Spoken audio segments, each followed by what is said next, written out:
Hey everyone, you're very, very welcome back. So we're going to kick off our series of in conversation pieces now for this evening. So to start off, I would like to welcome botanical artist Shevaun Doherty.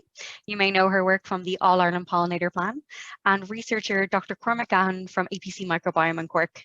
You are all very welcome tonight, and your work over the last 6 months has been nothing short of phenomenal. So to start off this evening, I'd just like to kind of point out that it was really clear from the beginning that this project team were really excited to hit the ground running. And from this sprung a bounty of imagination, possibilities, and ideas as to how to portray the very difficult process of polymerase chain reaction testing, or PCR testing as we know it, in an inventive and ingenious way. Siobhan, can you explain to us how you decided on using the very traditional method of lino-printing to portray a really modern process and how this idea came about?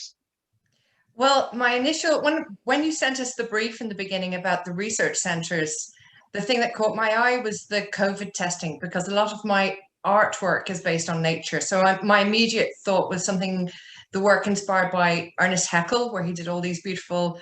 I was thinking of viruses and shapes in nature, and by chance I have a brother who's a geneticist. And I rang him before the meeting, and I have to give him credit because I said, if you were translating PCR testing into art, what would you do? And he went, it's lino printing, because you're taking something and you're replicating it. So yes, I give my brother the credit for that idea. And then from then I was talking to Cormac, and Cormac was explaining that he's a musician, and his initial idea was of cycles and tying it in with music. But I like the idea of lino printing because it's something that children and learners can actually relate to. And I knew it was going out to school, and I thought that they would be doing printing and replicating. So it actually works. So the concept then was just to align my artwork with the story that Cormac would tell. And he willingly agreed, thank God. And it is such a really striking parallel when you watch the video and you can hear Cormac explaining about PCR. It is really amazing the parallels between the two methods. So Cormac, I might come to you next. So the name "The Invisible Made Visible" very much describes the work of not only APC as a whole, but specifically the use of PCR to amplify small invisible segments of DNA, or in the case of COVID-19, RNA. Would you mind explaining the science behind PCR testing, what it can be used for, and your current research in this area? Sure, yeah, thanks very much. Well, of course, yeah, you're right. The invisible made visible could be used to describe any type of microbiology. And we do microbiology in the APC Microbiome Centre here in Cork. And we're interested in bacteria in the gut that influence our health and prevent disease and influence digestion and digestive health. So we really need these type of methods that will allow us to identify things that are very small. And so that's why we use PCR quite a bit. And so PCR is, it's a molecular method that allows us to identify pieces of DNA in a sample and to amplify those pieces of DNA by copying them from a level that's very small, because they're present in very small amounts, to very large copies. And that's what this cycle of events does, that's described in the video. And so because it's very specific for a specific piece of DNA, we can design the PCR to detect viral DNA of a virus that's there in very small amounts. So the specificity of DNA is paramount, of PCR is paramount in identifying that piece of DNA or identifying the virus in a sample. So it's a very clever technique that allows us to specifically identify a piece of DNA in a sample by copying it, which is what is described in Shevaun's artwork. So it's used in diagnostics, it's used in forensics, we use it every day in our lab, and used widely throughout the APC and all molecular biology labs. And of course, it has gained prominence through the COVID test, which is where we can design primers for the COVID, the coronavirus itself. So I think that shows the diagnostic use of PCR. In my own research, I'm interested in how bacteria in the gut prevent infectious disease. And we are working in the APC on coronavirus in particular.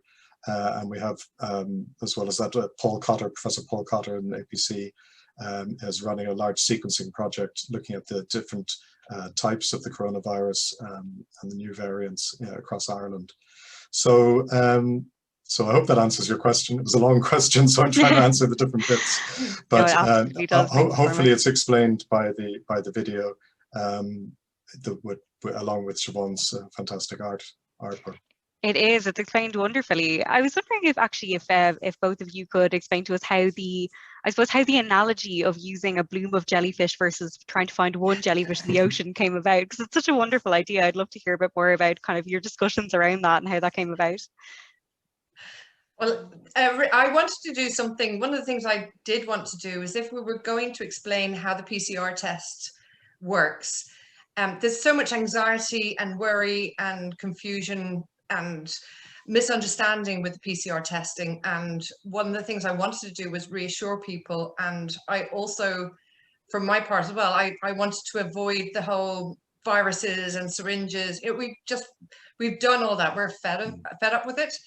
So again, I went back to my original inspiration, which was Ernest Haeckel and his Art Forms and Natures. And he did these beautiful, beautiful illustrations of jellyfish and other organisms that he found. And it was the jellyfish that really struck me, because I felt that they looked a little bit like a coronavirus with the DNA or the RNA. If you looked at the compass jellyfish from the top, and then the whole idea of RNA and DNA being extracted, that reminded me of the tentacles coming out from the jellyfish. And then Cormac was explaining to me how it worked, and there was a lot of, things coming together and tangling and entwining together and then coming apart. And so basically this is how it developed. And then Cormac was the one who actually came up with the idea of the bloom of jellyfish, in the sea, that if you looked at a big ocean, I mean, it was very much a collaborative process, and I'm very lucky that I was working with Cormac, because he came up with this really, really nice narrative as well, which explains it. And then he just sent me the music, and he's a brilliant musician as well. So I had the music and I had the narrative, and it was just a matter of, I filmed everything that I did. And he would say, what about doing, a lino print of the swab, or what about doing a lino print of the cell? And so then I just had to align what I was doing with Cormac's story to tell the story of how PCR testing the process actually works. That's amazing. Thank you so much, Shevaun. Actually, you mentioned the music there. That's actually what I really wanted to ask you about that. So we had two art forms kind of accidentally or unexpectedly collaborating in this project. So for everyone in the room, I would love to hear the story behind the addition of music by Cormac's band Boa Morte to the final artwork. So when did you kind of find out that Cormac was a musician, and when did the process of including Boa Morte in the artwork start?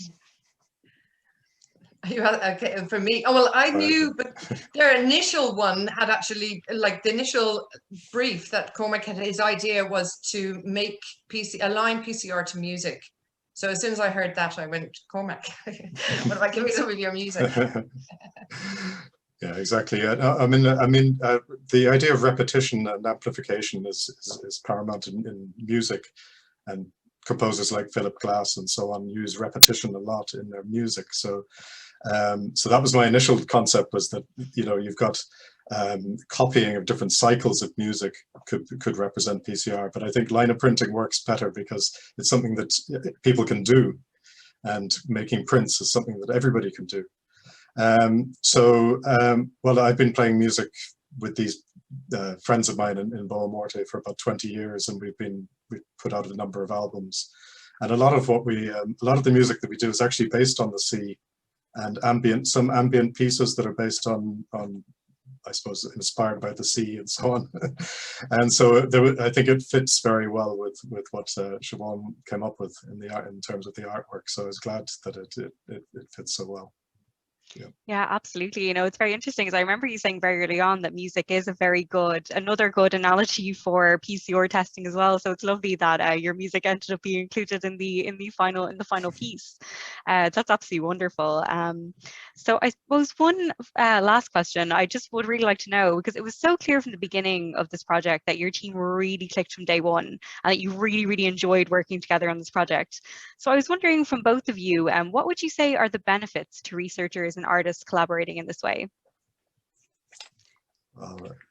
I mean, you go first. Will I go first? Yeah. Well, I think as a scientist, it really forces you to think about the science in a slightly different way in terms of how you would communicate the science in a way that maybe you haven't thought about before. And this is a really good thing to do.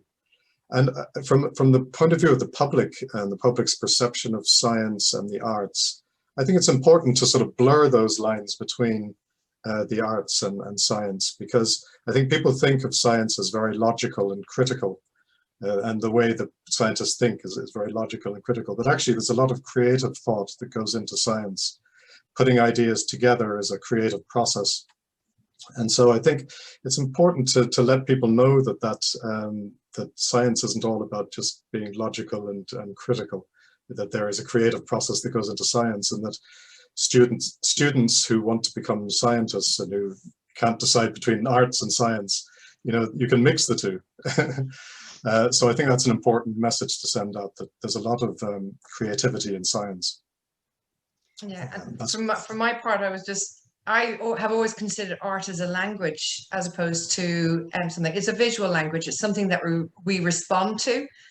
And I've learned from my own work as well that people they love the artwork, but they are very interested in the creative process. And from the very beginning, we were talking about, art or the process of PCR. And I was saying that's like the process of art. So, and I just wanted the art to be the language explaining the scientific process in a different way. So and it was brilliant. I learned so much on this project, loads, and I really enjoyed it.